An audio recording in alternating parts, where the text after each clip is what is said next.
Top 5 Disturbing True Crime Cases You've Never Heard About. The Yogurt Shop Murder. Flames danced wildly in the darkened yogurt shop, twisting and curling as they devoured everything in their path. The air was thick with smoke, the smell of burned sugar and plastic mixing with something far worse, something that made the firefighters gag when they burst through the shattered glass doors. Inside, amid the glowing embers and blackened walls, lay the bodies of 4 teenage girls. Their faces were barely recognizable, their limbs contorted in unnatural positions. One of them, they later realized, had tried to crawl toward the back door before the fire overtook her. Outside, flashing red lights painted the night sky as a crowd gathered behind yellow tape. Austin police officers shouted orders while neighbors whispered in horror. It was supposed to be a quiet Friday night in December 1991, a shift that ended with closing up the shop and heading home. But instead, 4 girls were dead in one of the most brutal crimes the city had ever seen. One officer stumbled out of the store, coughing, his face pale. "It's bad," he muttered, voice trembling, real bad. What no one knew that night was that this crime, the yogurt shop murders, would haunt the city for decades, that it would twist through years of confusion, false confessions, and heartbreak, and that somewhere, a killer was watching from the shadows, unnoticed for over 30 years. The truth wouldn't come until 2025, but by then, it would be too late. The night started like any other. The I Can't Believe It's yogurt store sat quietly in a small strip mall in North Austin, glowing softly under flickering fluorescent lights. It was chilly outside, one of those Texas nights where the air turned dry and cool after sunset.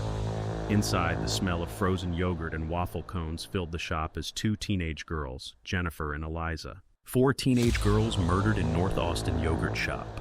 Every TV station, every radio, every front page carried their faces, smiling, happy photos that suddenly felt frozen in time. The city went into shock. Schools closed early, parents hugged their daughters tighter that weekend. Detectives flooded the scene. The fire had destroyed much of the evidence, but it was clear that this was no accident. The girls had been bound, shot, and then set on fire. Someone wanted to erase everything. Witnesses came forward. Some claimed they saw suspicious men loitering outside the shop. Others said they heard popping sounds around 10:30 p.m. One man even confessed, saying he'd done it with friends. But as the weeks turned into months, stories began to fall apart. In '99, nearly 8 years later, 4 men were arrested after hours of intense questioning. 2 of them, teenagers at the time of the murders, signed confessions after being interrogated for hours without lawyers. But DNA tests in 2009 proved they didn't do it. Their convictions were overturned. The case went cold. Year after year, detectives reopened the files, hoping new technology might help, but the evidence was weak, burned, contaminated, or lost.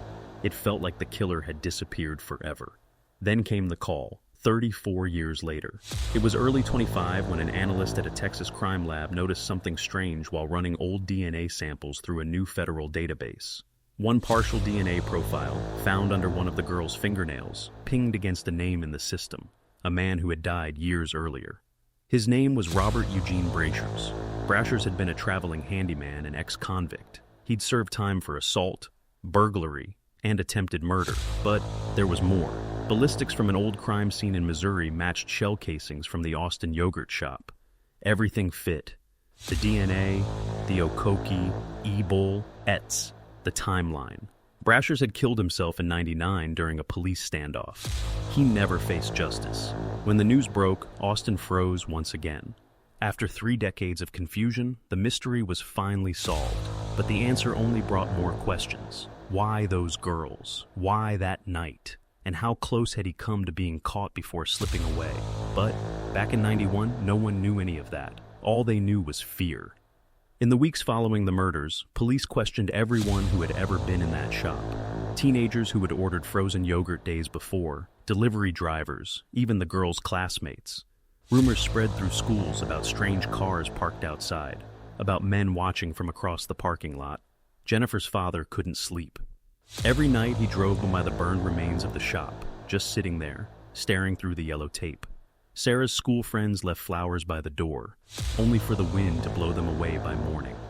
And deep inside the police station, Detective John Jones, one of the lead investigators, sat staring at a photo of the four girls, his coffee gone cold. He'd seen bad cases before, but never like this. Never something so cruel, so senseless. He picked up the phone and called his partner. "We missed something," he said quietly.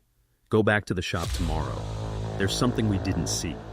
He was right, because buried beneath the ashes, inside what used to be the back office, they would find something small, something that didn't belong there, a single .22 shell casing. And that small, forgotten piece of metal would become the key to everything, though it would take more than 30 years before anyone realized it. Outside, the burned sign still hung crooked above the store's door, its letters half melted. The morning sun hit it just right, making it almost look like the words were crying, "I can't be. Leave its yogurt, the sir." Irony wasn't lost on anyone, and as the wind swept through the charred remains of the shop, somewhere out there, a man named Robert Brashers was already moving on to his next town, his next victim, carrying the same gun that had ended 4 young lives in Austin. But that no one knew, not yet. Because just as the city began to breathe again, another strange phone call came into the station, a woman's voice shaking. "I think I saw him," she said. "The man from the yogurt shop. He's here." And that was when everything started all over again. The call came in just after 9 p.m., barely 2 weeks after the yogurt shop murders had shocked Austin to its core. The police station was quieter than usual that night. Most of the detectives had gone home, exhausted from endless interviews and sleepless nights. Only a few officers lingered under the harsh fluorescent lights when the phone rang. Detective John Jones picked it up, expecting another false lead or a frightened tip about a strange man in a parking lot. But the voice on the other end was trembling, raw with fear.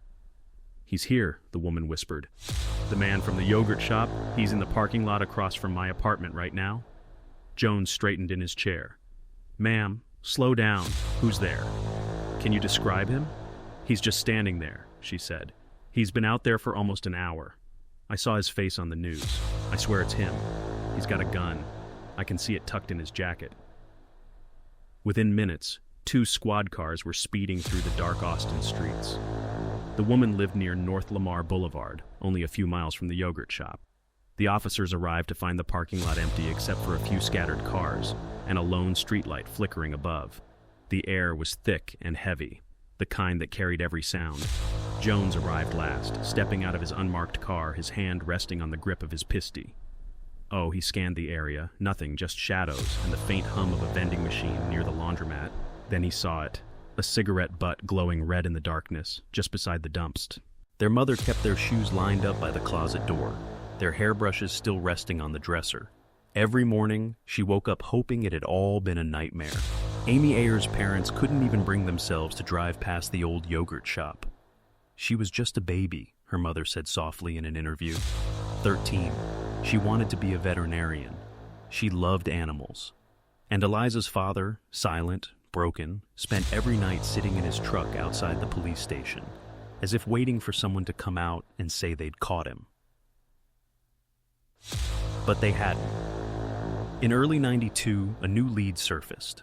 A drifter was arrested in San Antonio for breaking into a convenience store.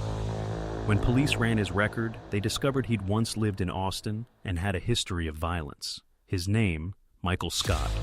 He fit one of the vague descriptions witnesses had given. A thin man, dark hair, around 20. When detectives questioned him about the yogurt shop, his eyes darted nervously. "I didn't do it," he said over and over. "But I heard about it. Everybody heard about it." Still, his alibi was weak, and under pressure, he began to talk. Within hours, his story shifted. Soon, he said he might have been there, that he and another man had gone into the shop that night. He described parts of the scene no one outside the police should have known. It was enough to make Jones pause. Was this it? Had they finally found the killers? But something didn't sit right. When Jones asked for details, how they got in, what the girls said, Scott's answers changed. One minute he claimed he stood by the door, the next he said he'd gone behind the counter. He couldn't remember how many shots were fired or who started the fire. It was like he was guessing. Still, under pressure from the public, the department needed progress. So, they arrested him, and 3 others. The city breathed a sigh of relief. Justice, it seemed, had come. But Jones wasn't convinced. He'd seen false confessions before, young men, scared and broken, telling police what they wanted to hear just to make it stop. And years later, his instincts would be proven right. The trials were a circus. Cameras packed the courtroom, reporters scribbling notes as the accused sat stone-faced at the defense table. Prosecutors painted them as thrill-seeking teens who had robbed the shop and panicked. The jury convicted two of them, Michael Scott and another man named Robert Springsteen. They were sentenced to life. But in 2009, DNA testing changed everything. None of the DNA found on the victims matched any of the four men. The convictions were thrown out, the men were released, and the city of Austin was right back where it started, haunted by a crime with no answers. Decades passed, detectives retired, evidence was boxed up and stored in dusty warehouses. The yogurt shop was demolished, replaced by a new business with no sign of what had once happened there. But the ghosts lingered. In 25, when the DNA match to Robert Eugene Brashers finally came through, John Jones was long retired, his hair gray, his hands unsteady. He got the call at home, sitting by the window of his small Texas farmhouse. "John," the voice on the other end said, "we got him. We finally got him." Jones didn't speak for a long time. He just stared out at the sunset, remembering the smell of smoke, the sound of that woman's trembling voice on the phone, the sight of those burned walls. "Who?" he finally asked. His name's Robert Brashers, died back in '99. DNA matched under one of the girl's fingernails. Ballistics, too. "It's him, John. It's over." But it wasn't over. Not really. Because as the news spread and reporters scrambled to write headlines about the case finally being solved, new questions began to rise. If Brashers had been responsible for the yogurt shop murders, how many more were there? And just how close had he come to being caught before vanishing into the shadows forever?